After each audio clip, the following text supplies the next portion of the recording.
he decided that he's going to sign it right here at the White House, and here are the comments. And something, I guess some of you are coming along, I assume, is that right? No. You going? There's a crew out at Andrews waiting on you. Okay. So we're signing the 8.3 billion. I asked for 2.5, and I got 8.3, and I'll take it.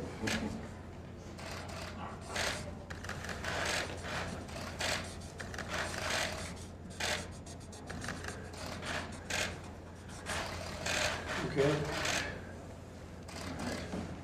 So here we are, 8.3 billion. We're doing very well, but it's an unforeseen problem. What a problem. Came out of nowhere, but we're taking care of it. We have big news on the ship, and a lot of things are happening on the ship. People are being tested right now. And I just spoke to the governor of California, Gavin Newsom. We had a good conversation. We're both working on the ship together. It's close to 5,000 people, so it's a big ship. We're doing testing on those people. Okay? Could I have those other papers I'm going to sign, please? These are additional papers relative to various things. Okay, this is it. What's this?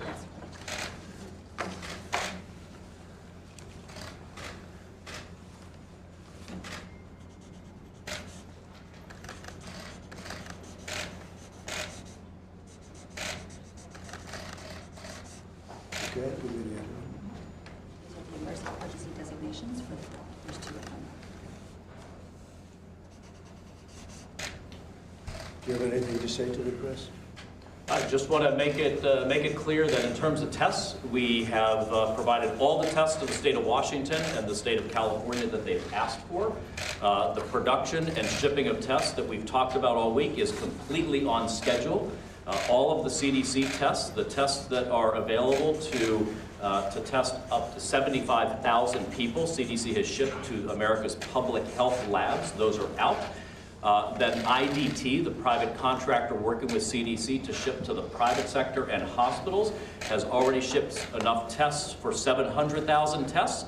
And the remaining lots are arriving at CDC this morning for quality control and should get out as we forecast this weekend. And then next week, we'll keep ramping up production. So as many as 4 million tests next week are going to be driving forward. So everything is on schedule for the testing. Mr. President, why aren't you going to CDC today? He's actually sent me. I'm going to go down. You could tell that. Yep. He We may go. There was, they thought there was a problem at CDC with somebody that had the virus. It turned out negative, so we're seeing if we can do it. But yesterday afternoon, we were informed that there may have been a person with the virus, and they now find out that that was a negative test. They've tested the person very fully, and it was a negative test. So I may be going. We're going to see if they can turn it around with Secret Service. We may be going. Here, Steve, this is for you, after covering me so well. How big a hit to the economy? It's the first time I've ever done that to a reporter. How big a hit to the economy are you expecting? Well, job numbers just came out, and they're incredible. The job numbers were tremendous, and we picked up close to 80,000 new jobs from last report. And if you add that up, it's over 350,000 jobs. Job numbers just came out a little while ago, and they were shocking to the people that were analyzing them. Do you expect more gyrations in the No, I stock think, market? look, I think, you know, a lot of people are staying here, and they're going to be doing their business here. They're going to be traveling here, and they'll be going to resorts here, and, you know, we have a great place. It's where, so foreign people come, but we're going to have Americans staying home instead of going and spending their money in other countries, and maybe that's one of the reasons the job numbers are so good. We've had a lot of travel inside the USA. Do you think the Congress or your administration needs to take more action to diminish the risk of recession? Well, all we can do is do what we do. I mean, we're getting a lot of business from people staying, you know, in other words here, which I've always liked anyway. You've known that for a long time. But people are staying here and spending their money here as opposed to going to Europe and other places.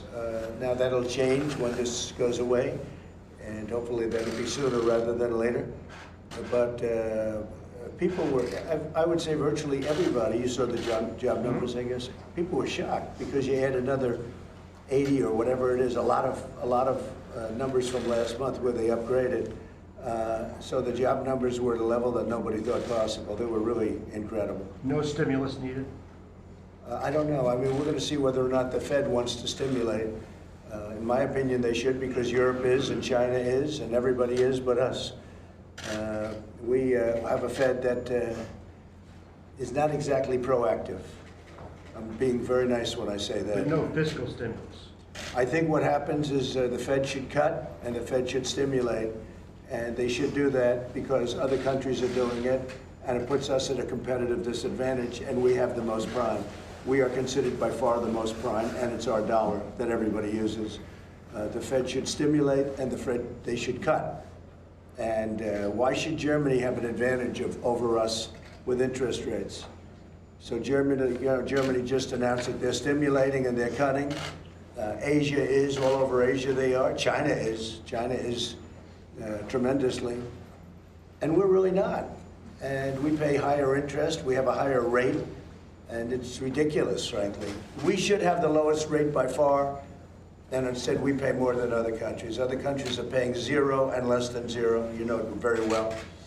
And we're paying interest, which is a very conservative approach, but it's not a good approach because we're also competing against other countries, whether we like it or not. Even our friends we're competing against. Mr. President, so in Afghanistan, are you afraid that once US pulls out, that the Taliban will basically just overrun? Well, no, you know, eventually countries have to take care of themselves. We can't be there for the next another 20 years. We've been there for 20 years, and we've been protecting the country, but we can't be there for the next. Eventually, they're going to have to protect themselves, you know.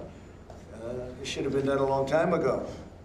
But you can only hold somebody's hand for so long. We have to get back to running our country, too. So you understand that. Sure. Do you think the Afghan government will be capable in the long term of defending itself? I'll let you know later. You know, we'll have to see what happens. I hope they are, but I don't know. I can't answer that question. Mr. President, any concern that the coronavirus is... It's not supposed to happen that way, but it possibly will. Any concern that the virus is more widespread than originally thought because of the lack of testing? Is that any reason why you're not going to Atlanta today? No. They had one person who was potentially infected. And speaking of that, I'd like to go, so you guys are trying to work that out. I was going to Tennessee first, in any event, and then I was stopping in Atlanta, then going down to Florida for meetings. I think that they're trying to work it out that I do go. No, I hadn't heard that. I heard one person, and because of the one person, at a high level, because of the one person, they didn't want me going. But I would prefer going, and now that the test came out negative, we're going to try and go. The most powerful man in all of media has a little something to do with the Wall Street Journal. I don't know if you know. This is real power, right? You used to do what they did, right? And he did it so well that he's the boss at News Corp. Of course, Rupert has something to say with that, I guess, right? And Lachlan, it's good to have you. It's good to have you. They treat me very nicely, the media. Right? Except for the Wall Street Journal, but that's okay. How do you keep people from panicking? I don't think they're panicking. I don't think people are panicking. I said last night, we did an interview on Fox last night, a town hall. I think it was very good. And I said, calm. You have to be calm. It'll go away.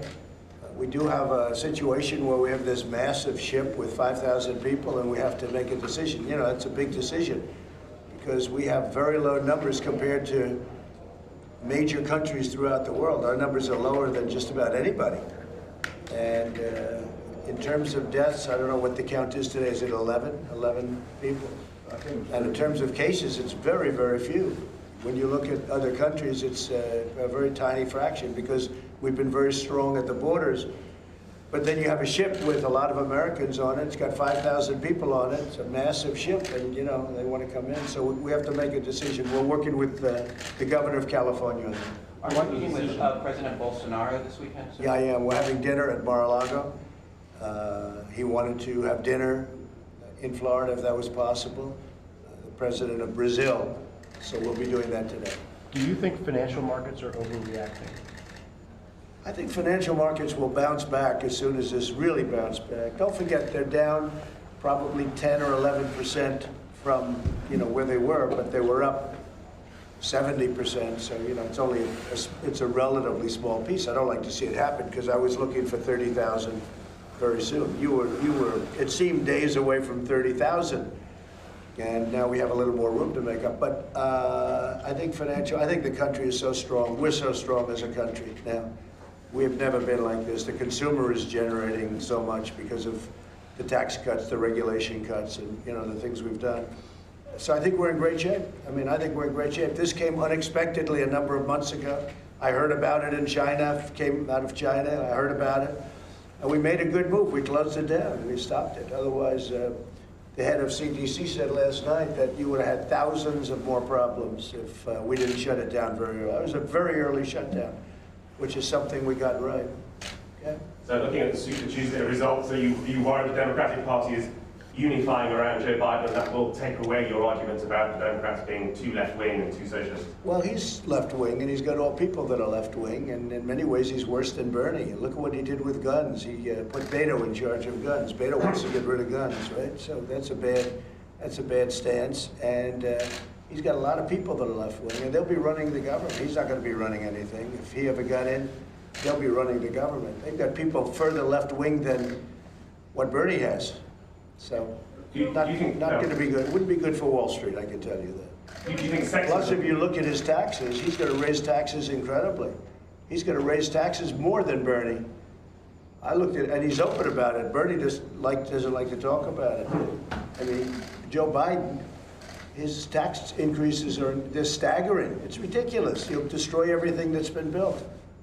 Do you think sexism was a factor in Elizabeth Warren pulling out, and do you believe you will see a female president in your lifetime? No, I think lack of talent was her problem. She had a tremendous lack of talent. She was a good debater. She destroyed Mike Bloomberg very quickly, like it was nothing. That was easy for her. But people don't like her. She's a very mean person, and people don't like her. People don't want that. They like a person like me that's not mean. Okay, I'll see you guys. Let's go outside, guys. We're going to hold here for a minute. Y'all go ahead. Thank you, everybody.